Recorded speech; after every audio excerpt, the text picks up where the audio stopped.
Saudara, ibadah haji tahun ini menjadi pembuka setelah 2 tahun Arab Saudi menutup pintu haji akibat COVID-19. Bagaimana jalannya rangkaian ibadah haji sampai puncaknya kemarin?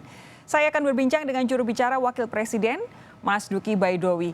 Pak Mas Duki, Assalamualaikum, selamat malam. Ya, selamat malam, Mbak.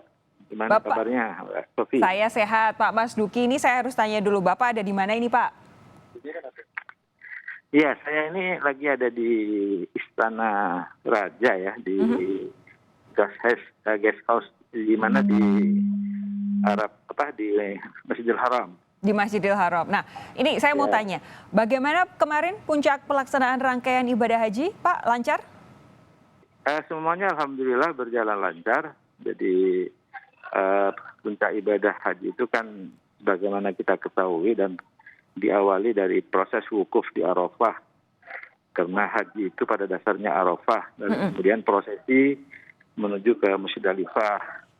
Setelah ke Musdalifah langsung kemudian melempar jumroh Aqabah ya di Mina, dan kemudian yang melelahkan itu adalah ketika melakukan tawaf ifadah dan dalam tawaf wajib ya, dan kemudian sa'i. Tapi semuanya saya lihat pada antusias ya. Para jamaah Indonesia itu sangat senang karena memang sudah 2 tahun tidak ada haji, tiba-tiba ada haji, mereka sangat bersemangat. Nah, saya bisa membayangkan pasti jamaah haji asal Indonesia sangat bersemangat karena sudah menunggu 2 tahun. Tapi secara umum kondisi mereka seperti apa? Kondisi mereka, suasananya mereka berbahagia, senang, dan mungkin juga karena dibatasi umur ya, maksimal 65. Jadi otomatis ya tidak banyak orang-orang yang merasa kesulitan ya dalam proses itu. Walaupun suasananya sebagaimana kita ketahui sangat panas ya, 42 sampai 46 derajat. Tetapi semuanya rata-rata mereka melaksanakan wukuf sampai kemudian prosesi tawaf dan sa'i itu berjalan lancar. Bahkan silakan Pak Mas Duki. Bahkan tadi pagi ketika kami ya Wakil Presiden melaksanakan tawaf wajib ya, tawaf ifadah dan kemudian sa'i, kan bertemu itu dengan para jamaah Indonesia. Mereka bersemangat menyambut itu, menyambut Wakil Presiden.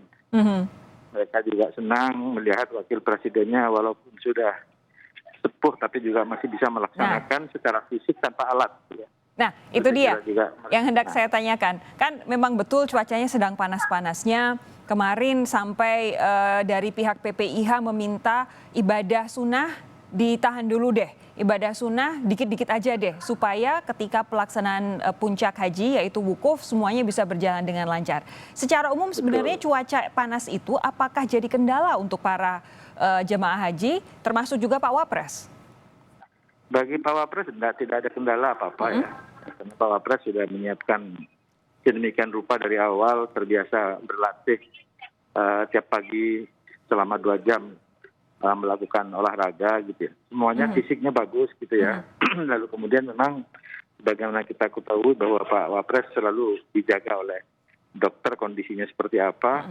Dan ketika saya tanyakan kepada dokter sampai saat ini, beliau sangat-sangat prima. Alhamdulillah semuanya berjalan baik ibadah yang dia lakukan. Kalau untuk para jemaah haji secara umum?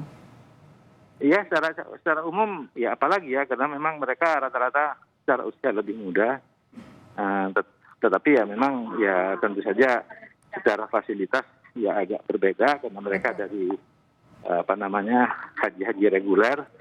Tapi secara umum alhamdulillah bisa dikatakan semuanya berjalan lancar sesuai dengan rencana, kira-kira seperti itu.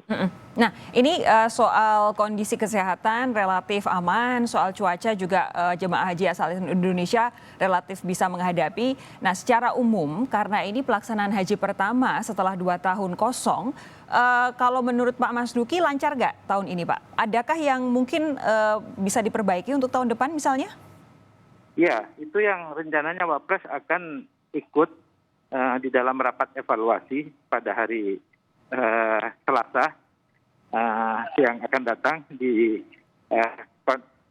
kantor Konjen Jeddah ya, seperti apa evaluasi tahun ini. Ya. Jadi evaluasi tentu saja lebih melihat kepada diri kita sendiri, manajemen pelaksanaan haji Indonesia. Walaupun kita juga tahu ada faktor-faktor eksternal, yaitu dari pemerintah Arab Saudi. Kita tidak akan membahas yang sifatnya faktor eksternal. Tapi akan kita bahas evaluasi pada hari Selasa itu adalah seperti apa pelaksanaannya tahun ini.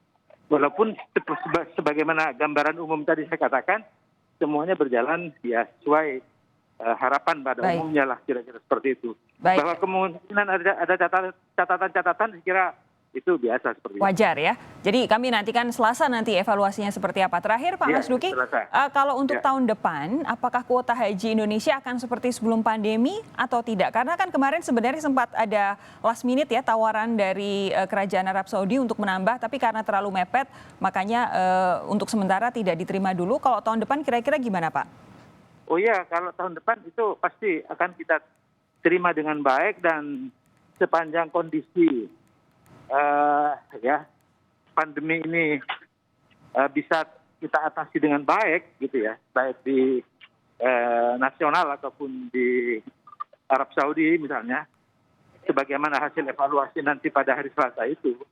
Kalau semuanya berjalan normal, saya kira semuanya nanti kita berharap semuanya bisa normal pelaksanaan haji ini.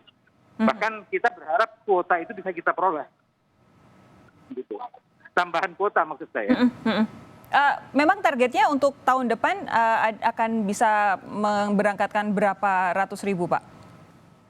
Kita belum tahu ya, karena pemerintah Arab Saudi itu kan tidak bisa kita memprediksinya seperti apa, tapi mudah-mudahan akan lebih baik pelaksanaannya, akan ada tambahan kuota untuk Indonesia, karena sebagaimana kita ketahui jamaah Indonesia makin meludak, makin lama, makin tahun makin panjang urutan kacangnya, antriannya gitu kan. Sehingga kalau ini ditahan-tahan terus itu akan makin menjadi problem buat pemerintah Indonesia. Iya. Dan yang kemarin sempat ditolak untuk naik haji karena usia, ada pembatasan, itu juga harus dipikirkan supaya bisa segera berangkat ya Pak ya? Lah itu masalahnya. Betul. Makanya saya bilang kalau ini semuanya normal, itu semuanya harus dilonggarkan kembali sebagaimana yang semula sebelum pandemi. Ya, baik. Pak Mas Duki, terima kasih sudah berbagi waktu dengan Sapa Indonesia Malam. Kami nantikan evaluasinya nanti Selasa Bapak. Sehat terus ya Pak, salam buat Pak Wapres. Wassalamualaikum Pak Mas Duki. Semuanya sehat. Waalaikumsalam warahmatullahi wabarakatuh. Terima kasih.